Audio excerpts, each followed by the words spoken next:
जय हिंद। मैं हूं आपके साथ पंकज। खुशी का मौका जब भी किसी घर में आता है, हमारे हिंदू परिवारों में आता है, तो जागरण की बात सभी कह देते हैं कि चलो जागरण करा लेते हैं, या कोई ऐसी मनोकामना मांगते हैं कि अगर हमारा ये काम पूरा हो जाएगा, ये कार्य पूरा हो जाएगा, तो हम जागरण कराएंगे। और इन जागरणों में भजन तो इनकी महिमा होती है, भजन तो इनके यहाँ पर फेमस होते ही हैं, लेकिन वहीं पर हर जागरण में होने वाली जो झांकी होती है वो भी बेहद मशहूर होती है। और झांकियों में एक झांकी जो होती है वो होती है महादेव जी की झांकी, जिसे देखने के लिए सभी पलके बिछा लेते हैं। आज हमारे साथ एक ऐसे कलाकार मौजूद हैं जो तकरीबन 18 सालों से भी ज्यादा से महादेव बनते आ रहे हैं जागरण में। और इन्हें इतना महादेव बनते हुए लोगों ने देखा है कि इनका नाम अब राहुल से राहुल महादेव हो गया है। तो हमारे साथ राहुल महादेव जी मौजूद है। स्वागत है आपका। स्वागत। जय माता दी, जय बाबा की। कैसे हो आप? बहुत अच्छा हूँ, कृपा है बाबा भोलेनाथ की, उनका आशीर्वाद है। आप सुनाइए, आप कैसे हैं? मैं बहुत बढ़िया। और राहुल से राहुल महादेव बनने की ये जो कहानी है, जी, इस पर थोड़ा प्रकाश डालिए और बताइए। ये आज से 26 साल पहले जब मैं नॉर्मल रहता था, मुझे बड़ा ही बहुत अंदर से फील होता था कि मैं जागरण लाइन में काम करूं। जब गली मोहल्ले में प्रोग्राम होते थे तो मैं वहां जाता था कि भाई मुझे ये कुछ चीज बना लो, कि आप मुझे गणेश जी बना दो, सुखा साहित्य बना दो, कुछ ऐसी चीज। तो ऐसे ही धीरे धीरे माता रानी ने एक बार सेवा का मौका दिया। मैं अपने माधवपुरम में रहता था पहले, तो वहां से मैं रास्ते में जा रहा था, एक जगह जागरण हो रहा। एक बंदों ने मुझसे, जो मेरे हमारे अंकल जी हैं, उन्होंने मुझसे ये कहा कि बेटा जागरण में काम करेगा। मैंने हाँ जी, मैं जागरण में काम करना चाहता हूँ। उन्होंने कहा चल, तो एक बंदे को जरूरत है, मैं तेरी बात करता हूँ।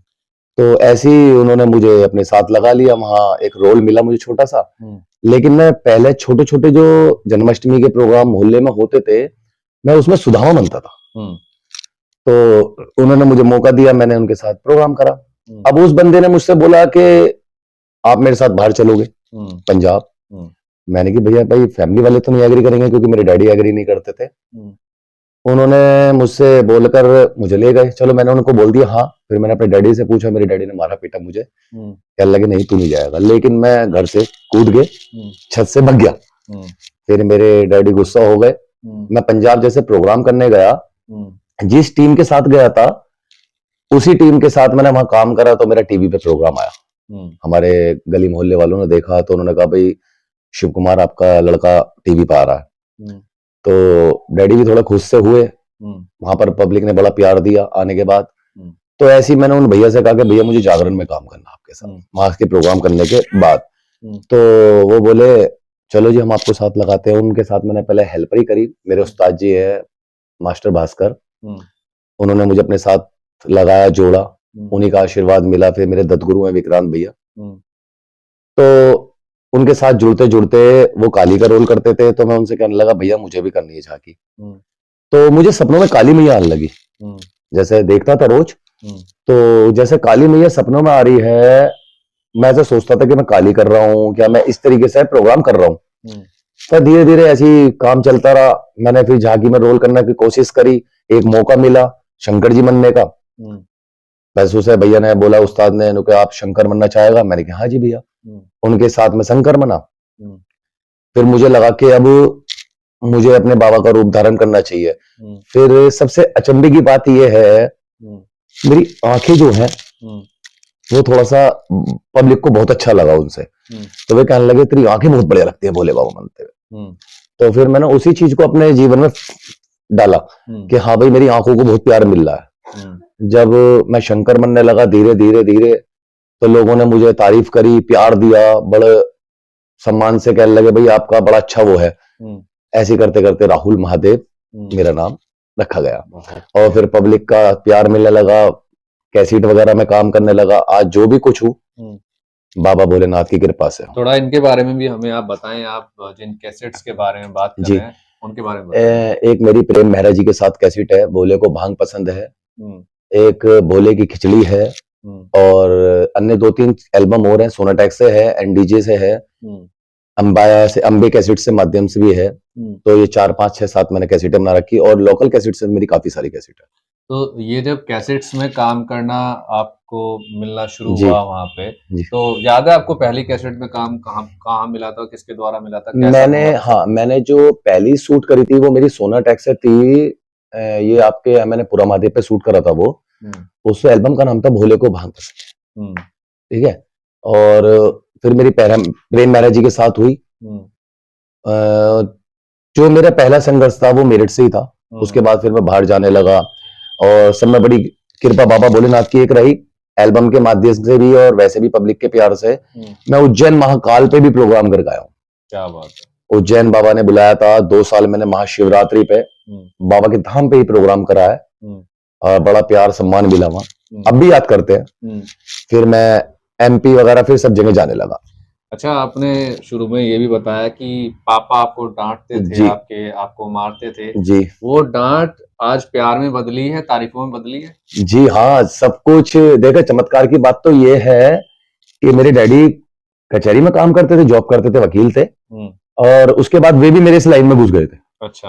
हाँ, जब उन्हें लगा कि मेरा बेटा अच्छा काम कर रहा है हुँ, और मेरे बेटे का नाम हो चुका, हुँ, हुँ, तो वे भी मेरे साथ मुझे सपोर्ट करने लगे। हुँ, वे मेरे साथ जाने लगे, जो मेरे काम आते थे, तो समझ लो वही बुक करते थे। हुँ, मेरा छोटा भाई है, हुँ, वो भी मेरे साथ बहुत सपोर्ट करता है मेरी। हुँ, वही मेरे काम बुक करता है, जैसे फ़ोन आते हैं, सब हुँ, चीज़ के, तो वही काम बुक कर लेता है, सब चीज़ हुँ, सँभालता है। हुँ, तो ये बाबा की कृपा रही, जो मुझे मारते-पीटते थे, हुँ। उन्हीं के आशीर्वाद से आज इस लाइन में यहाँ तक मैं पहुँचा हुआ हूँ। क्या बात है! अच्छा, हम जो करना चाहते हैं वो सोच तो लेते हैं, लेकिन शुरुआत जब होती है तो समस्या बहुत सारी आती हैं। जी, बिल्कुल। किसी समस्या का ज़िक्र आप करना चाहेंगे? कोई समस्या आपने फेस की हो जो हाँ, यादगार रही हो और आज तक आप उसे याद करते हो? हाँ, ऐसी चीज़ें तो काफ़ी सारी हुई हैं, यादगार तो बस अपने डैडी की आती है, हुँ, क्योंकि जब वो मेरे साथ रहते थे, उनका आशीर्वाद मेरे सर पे रहता था।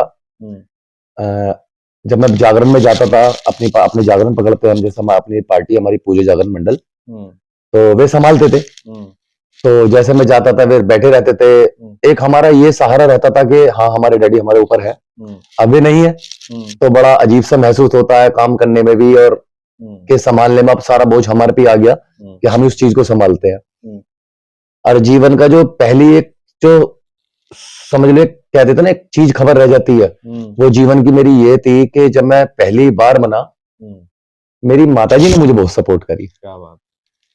क्योंकि जो आज इस ड्रेस में जो मैं पैसा लगाया, मैं हुँ, उस टाइम हमारे बहुत समझ लो कम हालात ऐसे थे हुँ, कि हमारे नहीं थी गुंजाइश। हुँ, तो आज से 26 साल पुरानी बात बता रहा हूँ। उस हुँ, टाइम आप भी समझ सकते होंगे 100 रुपए के नोट की क्या कीमत थी। जी, तो मैं अपनी मम्मी से बोला कि मम्मी जी मुझे ड्रेस खरीदनी है अपनी। हुँ, तो मम्मी कहने लगी मेरे पे बेटा नहीं है। हुँ, तो कह देते ना एक-एक रुपया पाई-पाई, हुँ, वो मेरी मम्मी ने अपने पास इकट्ठे कर रखे थे।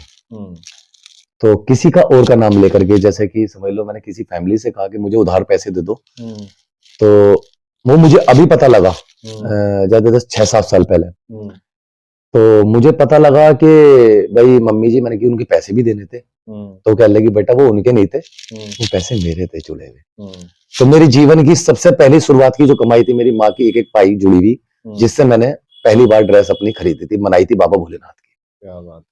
तो उनका आशीर्वाद और उनके प्यार से मेरा ये सब कुछ चला है, क्योंकि मेरी मम्मी व्रत रखती है, हमारे लिए दुआ करती है हुँ, और बाबा भोलेनाथ से भी कहती है कि भाई मैं हाँ, सब में बड़ा एक चीज़ और है, हुँ, मैं दिया हुआ भी बाबा भोलेनाथ का ही हूँ। हुँ, हुँ, हुँ, मैं 5 साल का था जब से कांवड़ ला रहा हूँ बाबा भोलेनाथ की, हुँ, हुँ, और उन्हीं की कृपा मेरे पे हमेशा रही है। क्या बात है! तो मम्मी ने हमारी बोला कि बेटा ऐसे-ऐसे बात है हुँ, और उसकी टेंशन न ले, वो पैसे मेरे थे। तो मैंने कहा मम्मी आपने छोड़ रखे थे? हुँ, हुँ, उस टाइम तो हमारे हालात बहुत बुरे थे। हुँ, तो कहने लगी नहीं, जो मेरे तेरे पापा देते थे ना चुटर-पुटर में 2-2 हुँ, 4-4 रुपए जोड़ती थी। हुँ, तो उस टाइम उन्होंने मुझे 5,000, आज वो 5 लाख में लगते हैं मुझे। क्या बात! वो 5 हज़ारों ने ही मुझे आज यहाँ महादेव बनाया है। बहुत बढ़िया। अच्छा, कुछ ऐसी अचीवमेंट्स जो आपको लगती है कि हाँ, मैंने ये कुछ किया है और आगे इससे भी कुछ बड़ा करना है? हाँ, आगे बढ़ना है। अब मैं तैयारी कर रहा हूँ। अभी 2 साल पहले मैंने सोनी पे अपना करा था।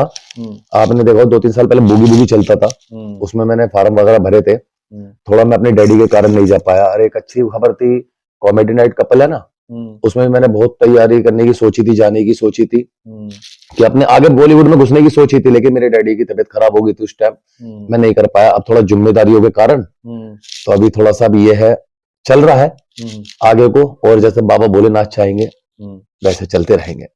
बिल्कुल चलता रहेगा और आप जो भी करना चाहते हैं आगे करें और जैसे आगे बढ़ना चाहते हैं वैसे आगे बढ़ें। एंड बहुत अच्छा लगा हमें आज आपसे मिलकर और आज आपकी ये पूरी जर्नी के बारे में सुनकर। आपको ये इंटरव्यू, ये पॉडकास्ट कैसा लगा? और राहुल महादेव जो हमारे हैं, मैं चाहूंगा आप अपने सोशल हैंडल्स के बारे में थोड़ा बता दें, फेसबुक, इंस्टा, हाँ जी, यूट्यूब, कैसे ये आपको मेरा ढूंढा जो जा सकता है? यूट्यूब पे मेरा राहुल महादेव आर्ट ग्रुप आप सर्च करेंगे तो उसमें मेरे सारे वीडियोस आ जाएंगे। इंस्टाग्राम पे भी राहुल महादेव के नाम से है, और फेसबुक पे जो मेरा पेज है वो राहुल महादेव के नाम से है। आप गूगल, फेसबुक, इंस्टाग्राम आप कहीं भी सर्च करोगे तो मेरा आ जाएगा। फॉलोवर्स भी हैं अच्छे, व्यूज भी हैं, सब्सक्राइबर भी अच्छे बहुत सारे हैं। तो आप लोगों का प्यार ऐसे ही बना रहेगा मेरे लिए। आप मेरे चैनल पे जाइए और एक बार वीडियो भी देखिए, आपको कैसा लगता है उस पर कमेंट्स करके बताइए और सब्सक्राइब भी करना। बहुत बढ़िया।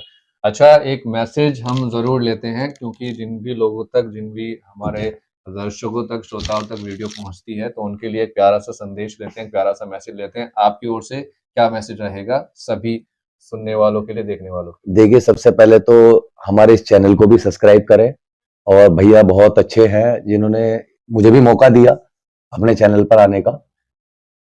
मैं तो यही चाहूंगा आप सब ऐसे ही प्यार देते रहें अपना, और हमारे इस चैनल को भी सब्सक्राइब करें, लाइक करें, और जैसा भी इस चैनल को आगे बढ़ाएं। क्या बात है। आज के खास अतिथि थे हमारे साथ, झांकियों में महादेव बनने वाले, जागरण की शोभा बढ़ाने वाले राहुल महादेव। आपको कैसी लगी बातचीत? आपको कैसा लगा ये इंटरव्यू? कमेंट करके जरूर बताइएगा। आज की इस बातचीत में फिलहाल इतना ही। जल्द ही मिलते हैं किसी नए अतिथि के साथ, किसी नए गेस्ट के साथ। तब तक आप रखिए अपना और अपनों का ख्याल। जय हिंद, जय भारत।